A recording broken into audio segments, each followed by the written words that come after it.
Hey guys, what is up? Marker here, and today I'm bringing you guys a video discussing the custom tactics that contributed to my last 3 weekend leagues, which were all flawless, going 30-0. This recent weekend, I played in FUT Champions Cup 3 qualifier and managed to win the entire ANZ tournament, grab the only spot at the cup. These are the tactics that I used and that were really beneficial to me, and I hope they help you guys out too. Check them out. So guys, this is the team that I've been rocking with. Basically, I know it's a bit pay to win. R9, Hullet, my main guys, with CR7 and Messi. I've tried to get everyone in that I possibly can to fit under the 186 squad restriction. Let's get into the custom tactics. So these custom tactics will work with probably your basic 100k, 200k teams as well. Obviously, the players won't be as good, but essentially it's just the instructions and the main tactics that will affect the team. So essentially, getting into our first 4-4-2 formation is what I like to rock with, which is balance and possession. Essentially making the width 6. I like to play on 6 width across the board.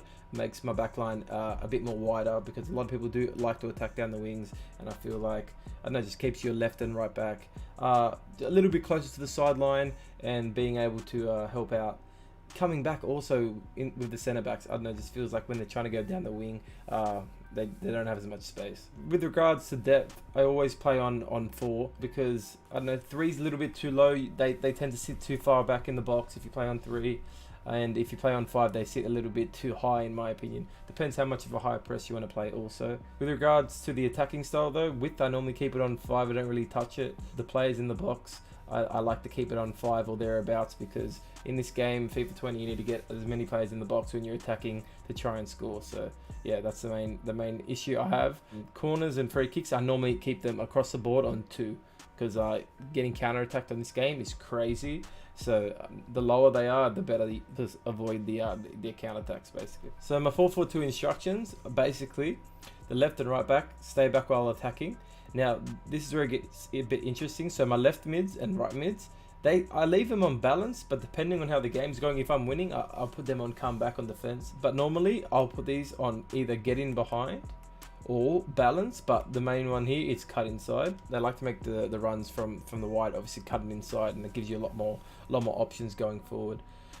With regards to your center mids, the biggest one for me is making sure they're on stay back while attacking and cover the center. With Hullet though, the guy's absolutely unreal, so you can afford to leave him either on balanced or play him stay back while attacking, whichever you prefer. But normally you can either choose between balance or stay back while attacking, but just ensuring that he has cover center on his defensive position. That's the main thing for me. With regards to my attackers, normally, once again, depending on the situation, come back on defense, but normally I like to leave them on balanced. I don't really play around with it that much this year. I feel like if you put them on getting behind, they make too many blind runs forward without thinking.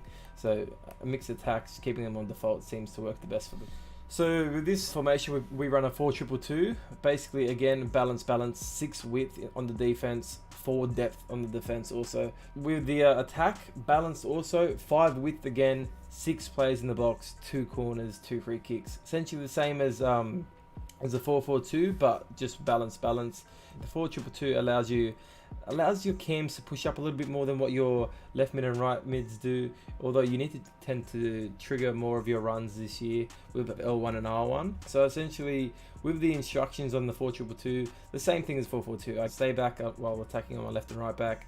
The center mids stay back while attacking, cover center. I come back on defense on my left cam and right cams, and I leave the strikers how they are.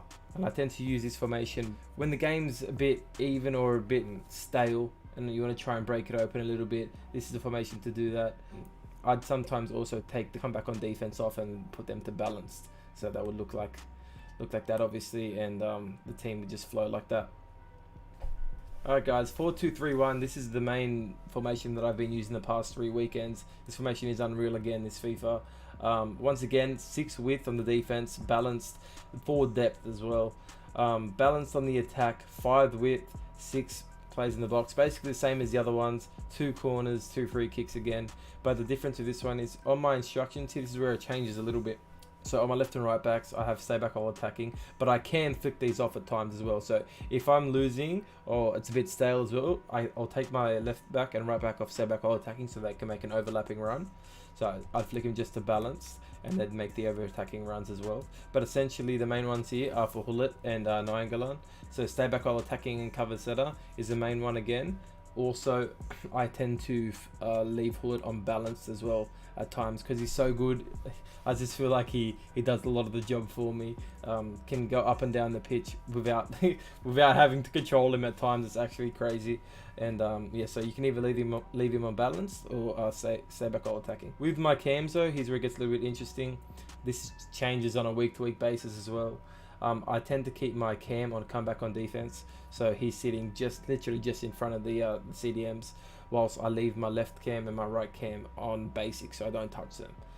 But as I said, these can change. I do sometimes either bring these guys back as well. For the majority of my games, I've been leaving my left and right cams on default. With my striker R9, I leave him I don't touch him at all. I'll let him do his own thing, the default mix attack and basic defense support.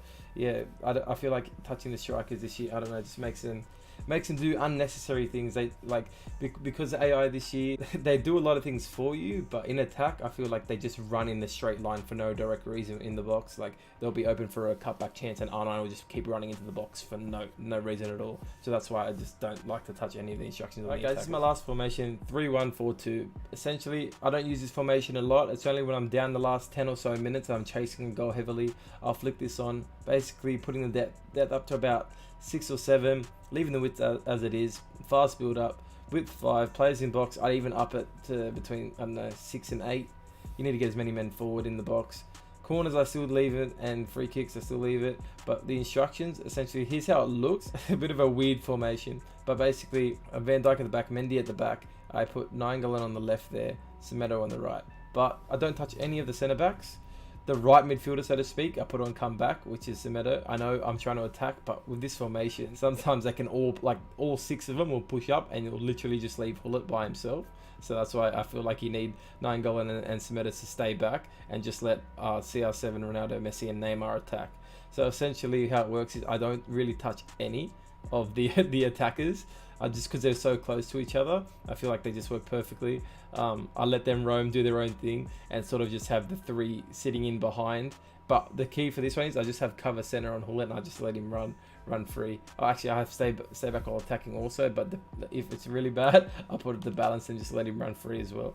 That's essentially the rundown, boys. Let me know how you go if you tried it out, but be sure to reach out to me on Twitter. Let me know if you guys have been using my tactics, how you went with them, and if it's improved any of your results. Yeah, I'd love to hear from you guys. So don't be afraid to like the video. It would mean a lot to me, and don't forget to subscribe. Also, I'm going to be uploading some content in the next couple of weeks leading up to FUT Champions Cup 3 in Atlanta, and I appreciate you guys checking out the video, and I'll see you guys soon.